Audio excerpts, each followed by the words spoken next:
On today's episode of What the Hell's He Up To, we're going to try and do our first upgrade to rockin' and rollin'.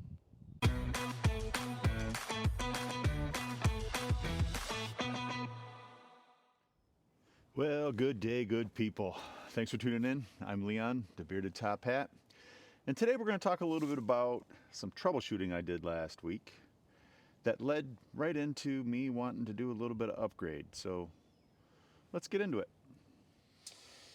Well, I've owned my fair share of hoopties back in the day. Hell, my first car was a 1977 El Camino that I bought in 1986. I paid like $700 for it. And it had its fair share of issues, but never have I ever owned a car where the dash lights didn't work. And of course, I took Rockin' and Rollin' out for her first nighttime excursion last weekend, and the ride home was a little bit unsettling. Let's just say I understand now why pilots need to get certified to fly without instrumentation. Obviously, it's easy to drive a car without being able to see your speedo and what have you, but you know it's a little bit odd. So Sunday the weather was really nice, and I decided I was going to dig into it, see if I couldn't troubleshoot what was going on. Now, I didn't film at the time because I didn't know what to expect. I didn't know if I was going to be successful with it, but lo and behold, I was successful. So I think what I'm going to do today is kind of run you through what I did to troubleshoot it, what I learned, and what I figured out. And then we're going to talk about me catching the bug that night, and we're going to jump into the first upgrade. We're going LED, and we're going to go blue LEDs. So let's get started. All right, to run you through this troubleshooting here, I'm going to try and do this all with one camera, just to kind of simplify it today, because it's just going to be a bit of an overview. But there were two very important tools that I used for getting this all figured out. First, of course, my multimeter.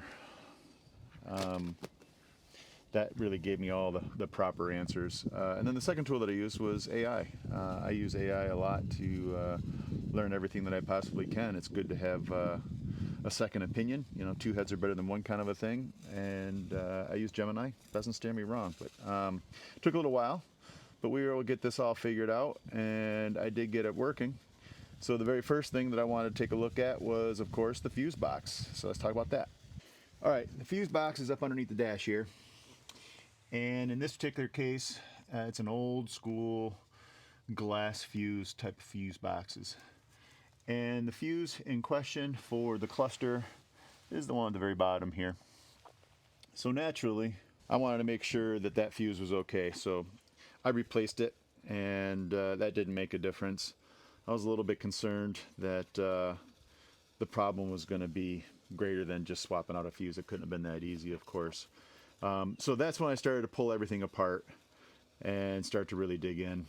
So if we take a look at the interior here, you'll notice right away I pulled the doghouse off. I wanted to get a good look at this motor and how much cleanup it's going to need, and actually how easy it's going to be to be able to access those bolts when I swap out for the 700R4 that I've got sitting in the garage right now.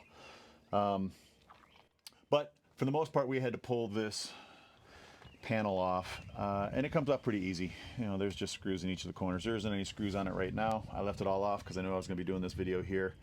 But the very first thing that I started with was I replaced the light switch. It kind of made sense to me to start with the light switch. The lamps that are in your gauges, they're controlled by a little rheostat.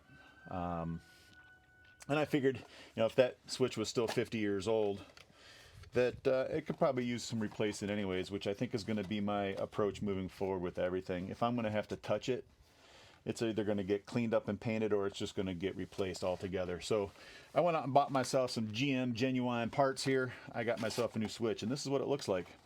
It's a pretty hefty thing because it controls a lot naturally. It mounts in the dash like this. And this hole right here is where the knob is. In order to get the knob out of there, you got to kind of reach your hand up behind there and compress this little spring-loaded button right here. And that releases a collar inside the hole here that allows the knob to slide out. From there, it's just a matter of pulling the harness out, and you can then unscrew a little collar that clips it to the panel. But this one here is actually the used one, and it still looks pretty good. But then again, if this is 50 years old, it's just been sitting behind the dash the whole time, and I wouldn't imagine it looking much worse than this. So I've got a used switch here. that in case that one fails, being a newer one, I can throw the old one back in there.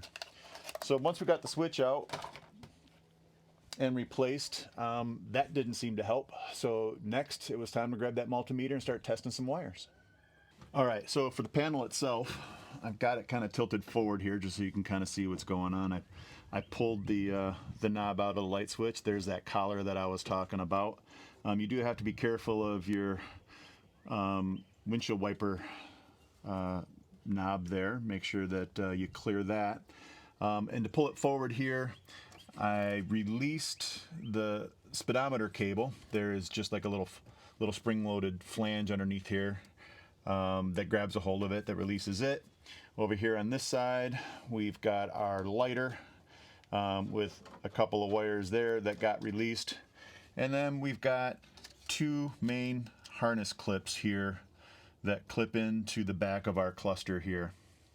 All right, and once those two harness clips are off, we're ready to get investigating here. So first, what you'll notice is that this whole thing is controlled with a printed circuit board. This is just like a piece of Mylar that's got copper leads on it, and you'll see here we've got these kind of delicate paper thin little tabs that the clip itself makes contact with when you've clipped it in. And then the culprits, what we're looking for here, are these right here. These are our bulbs. They just rotate and pop out, and there's a bulb. And then there's little contacts that you can see on there, little copper contacts there at like 3 and 9 o'clock. So that when you put this in and you lock it down, it makes contact with the leads that are printed on this Mylar. So the very first thing I did is I did some continuity testing, and I'll show you that next. All right, so the purpose of this test is to be able to check and make sure that there aren't any breaks in any of our lines. And we'll test a couple of the short ones here. I need 2 hands for this, so we've got you set up on a tripod there. So I'm going to pull out the bulb. We're going to set ourselves to do some continuity tests here. And then all we need to do is start tracing some lines and checking both ends of it, right? So if I look at this contact here that's closest to you, I can see that it actually comes into this third one. So if we touch one side there and the other side here, we should get a beep, which we are, which tells me that there is a good contact there. So this one here comes into this second tab. So let's see what we get out of that. Do we get a beep? Yep, we get a beep. So we got continuity. So I did that for every lead that was on here, just to make sure that everything was still solid, and it was. So I knew that there wasn't anything going on here with the printed circuit board. So next, it was time to dig a little bit deeper. So the next step in the process, once I kind of ruled out any issues or breaks in the printed circuit board, was to try and start finding where there could be a break in the line. And you know, this is a 50-year-old vehicle. It's been messed with before. There's lots of spaghetti in there, and I knew that it was going to be a little bit of a heartache. And aside from the clip here, and I know that this here is the power in, because this gray wire comes in and jumps back out to come over and feed the lamp for the HVAC unit, which I've got pulled out, just hiding up underneath here. This is actually going to maybe become a footwell mood light. We'll talk about that when we talk about HVAC a little bit later. But you can see the clip back here behind the switch. Here's our switch. That should look familiar to you. And it's actually the green wire that comes out of here that feeds power to our lamps. So I tried sticking my probes in the backside of the wire here to see if I can get some readings, and I really couldn't. So I decided what I was going to do is create a little bit of a jumper. And you can see that that's what this wire here is all about. This is the one that comes over, and it's actually hiding back here, but it's connected to the gray line here, just to see if it was going to actually give me power and give me success. And that is what ended up working. I did try and trace that green line down to the fuse panel underneath there, and even out here to this little bulkhead connector that's basically the backside of the fuse box itself. But everything looked good, everything felt good. So to cut to the chase, I cut the wires and more or less hot wired it.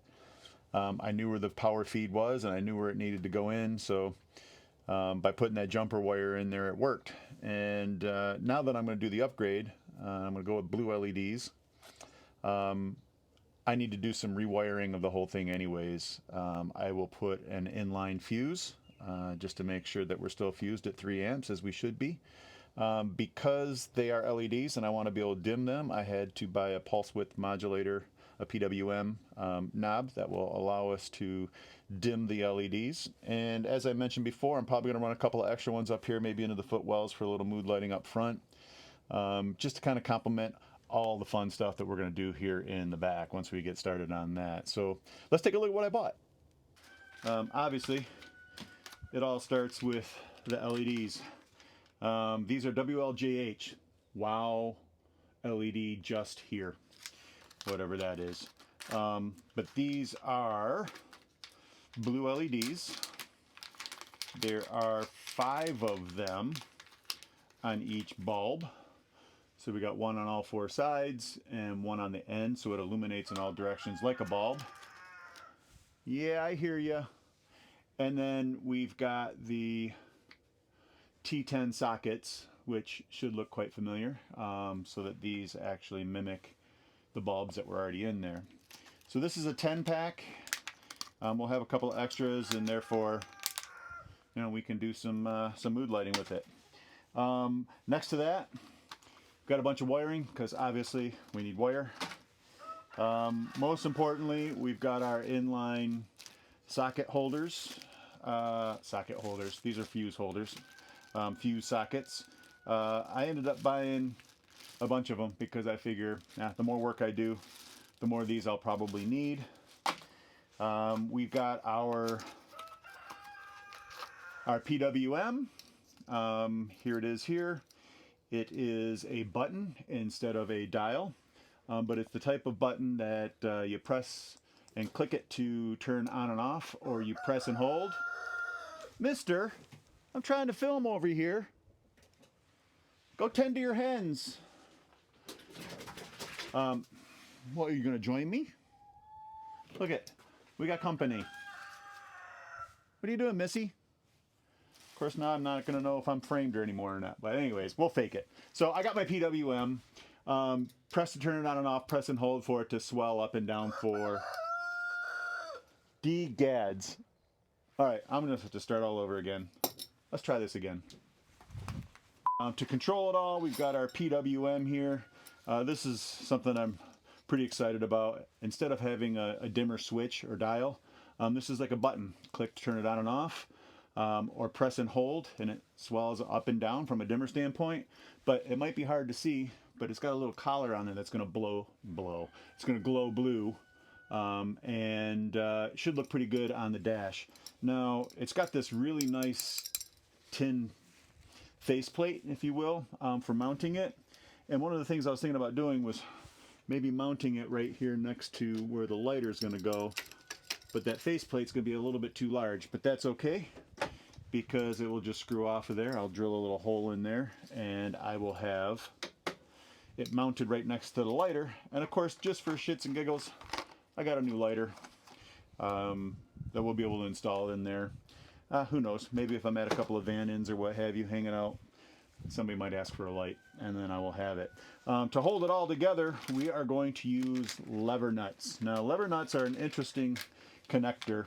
Obviously, for a permanent type of installation, you're going to want to maybe solder the lines and cover them with a heat shrink type of tubing. But I anticipate that I may have to undo and redo as I'm kind of digging into this dash a lot. So the lever nuts allow for that. It allows you to stick the wire in, you flip the little lever down, and it locks it in place. It's not necessarily meant to be used underwater, but yet it is kind of water resistant. They hold tight. Everybody claims that these are just about as secure as any other type of method of securing wires, and the good part is you can undo them at any time. It's kind of the same principle that I like to use screws over nails, because you can take things apart when you use screws. So those are all the components. Again, I'm thinking about maybe installing it right here, but we shall see once we get into this And I think for now, maybe I'll just leave it loose under the dash until I get the whole scheme planned, because as I mentioned earlier in the video, from an HVAC standpoint, I may go with a whole new aftermarket AC unit. And so that control mechanism there that is kind of messed up at this point is probably going to get replaced. So I'll have a whole panel there that can be a series of toggles for, you know, the LEDs back here. I'm going to put some ground effect lights on here. There's going to be some halo LEDs on the headlamps and that sort of thing. So yeah, this is going to be fun. So I think I'm going to dig into it. All right, so I got everything wired up, and now I'm going to take you guys through it. So the first thing that I did was I connected one of our inline fuse holders to that green power line that feeds the clip for our cluster. And I connected it with one of our dual lever nuts. I put a 2 amp fuse in it for now, just for a little extra good measure, just to make sure everything is okay there. I'll put a 3 amp in it a little bit later. The other end of that fuse holder is connected to a length of wire, which comes over and feeds the power to the PWM, our dimmer switch. Coming out of the dimmer switch is this yellow line. This yellow line is the send of power, so I've got it connected via a lever nut to another length of wire that comes back and connects to that power wire for the clip itself. So we have our circuit to the clip itself. From there, we needed to tap into a ground. So the black wire coming off of our PWM is connected to a length of wire that comes over and actually taps into the ground wire for that bulb socket for the AC control unit. I used a triple lever nut for that, just to be able to tie the 3 together. Again, this control unit may be going away if we put an aftermarket HVAC system in here, and I might turn this whole panel here into like a mission control toggle switch type of setup. So everything's wired in, everything should be good at this point. We're going to move on to putting bulbs in the panel. We'll get it reassembled, we'll fire it up and see if it works. Okay, so upon inspection, it would appear that the T10 socket that came with these LEDs is just ever so slightly smaller than the actual socket that the bulbs are in, at least from a fitting standpoint, and more so from the little wedge that actually wedges it in nice and tight. Now, of course, the socket for the LED is the same as the bulb, so it appears that I can just pull the bulb out of each of these sockets and we might be in business. So I'm going to go ahead and switch them all out, and we'll then give it a try.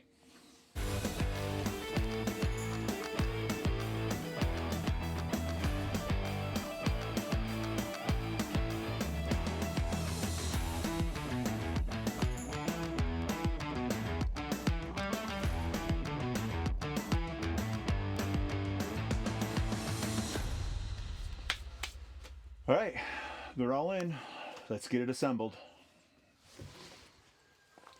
All right, to put this panel back in place, the first thing we're going to need to do is pull that light switch knob. And the way that we do that, as mentioned yesterday, is we pull the light switch all the way to the on position. We then sneak up back behind here. We find that little spring-loaded button, push that in, and the knob comes out. And you can see here that there's a little, kind of hard to see, but there's a little notch in there that catches onto. All right, so now that that's out of our way, we can grab our panel. We can make sure everything is going to be tucked out of the way, which is good. All right, I'm going to set this in place and connect the first plug, which is our primary plug. And then we've got our second clip here. Okay, that's on. We won't worry about the speedometer for now. We won't worry about the lighter. We just want to see if this is all gonna come together. Oh, I can see blue already, because when you pull the light switch out, it turns the light on. Holy cow. I see blue. I guess that's test positive already, right off the bat.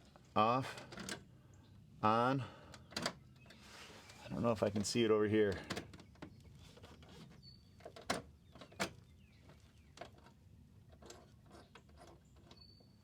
Okay, yes, as suspected with the rheostat, the LEDs stay full bright until it's pretty much all the way off. So it's very binary there.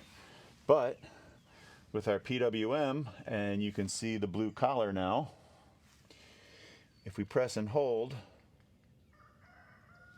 that dims it down.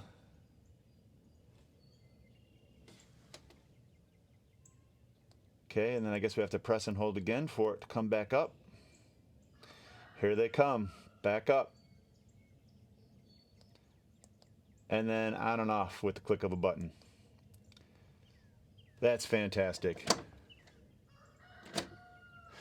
Looks like it's working, but we'll come back after dark to make sure that they truly are. All right, well, since we got a little bit of time before it's dark, I figured I'd kill some time by pulling this back apart, and I'm gonna clean these leads. They're a little bit corroded, a little bit gunked up. I wanna make sure we're getting good connections. So I've got some isopropyl rubbing alcohol here and some Q-tips, and we're just gonna go ahead and clean these. And when I'm done with that, we're gonna see about replacing the lighter with this new one. This tip seems to be a little bit different than what we've got in the wiring up there. The old one here's got more of a threaded end to it, but it appears to snap on pretty good. So we'll see how it goes. But for now, let's get to cleaning.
Well, all right.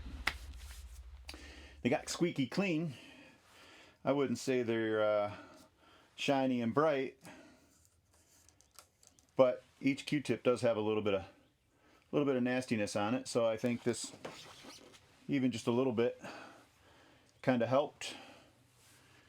Let's go ahead and see about, yeah, maybe we can clean these contacts up too. Let's give that a try.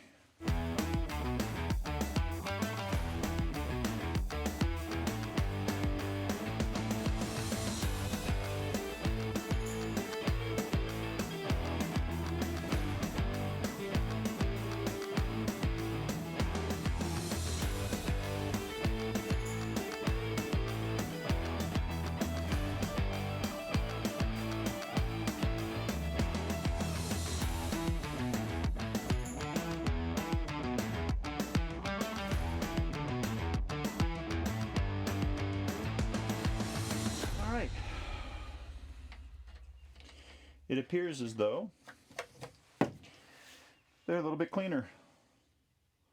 Got a little bit more of a shine to them. I could probably take a pencil eraser to them or a small Dremel tool or something, but I think that'll work for now. So let's see about getting this lighter replaced. This is going to be a little tricky because the whole thing's held on Well, maybe not. Looks like just a bunch of flanges. Then I might be able to pinch down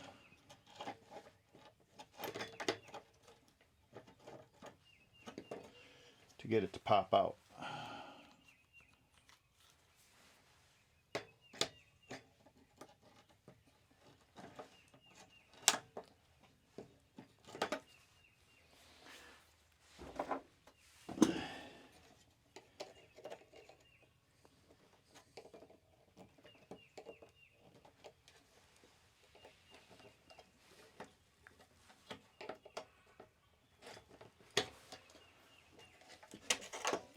Ta-da!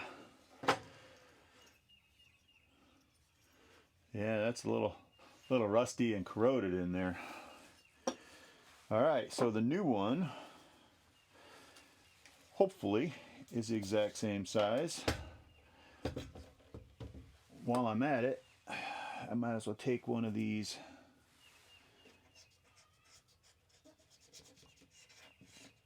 Q-tips, clean it up in here a little bit. Although this whole thing's going to get redone. I don't know if I'm going to cover it in some type of vinyl or paint it or just replace it. You know, this van is a Bonanza trim, which is kind of rare, and part of it was this wood grain. I'm not a fan of it, but some people are, so I don't know, maybe it's got some street value out there.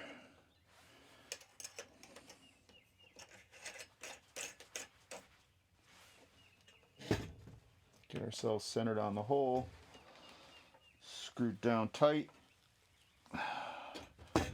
There we go. New lighter installed. Now I guess we can put it all back together and wait for dark. So I'll let you go for now and we'll see you then.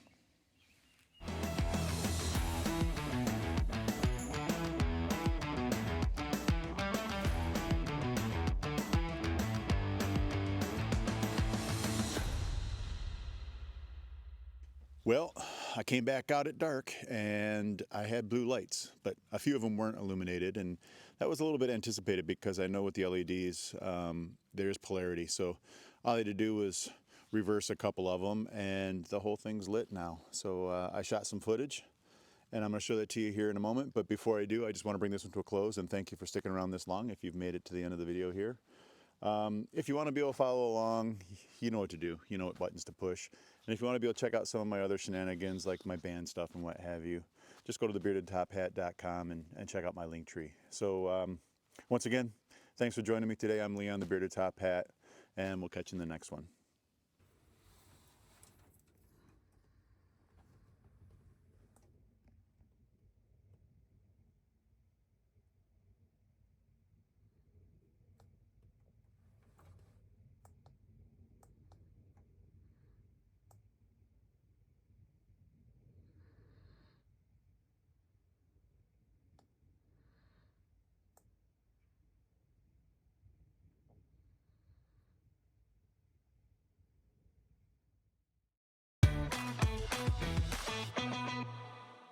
It actually splice into the ground.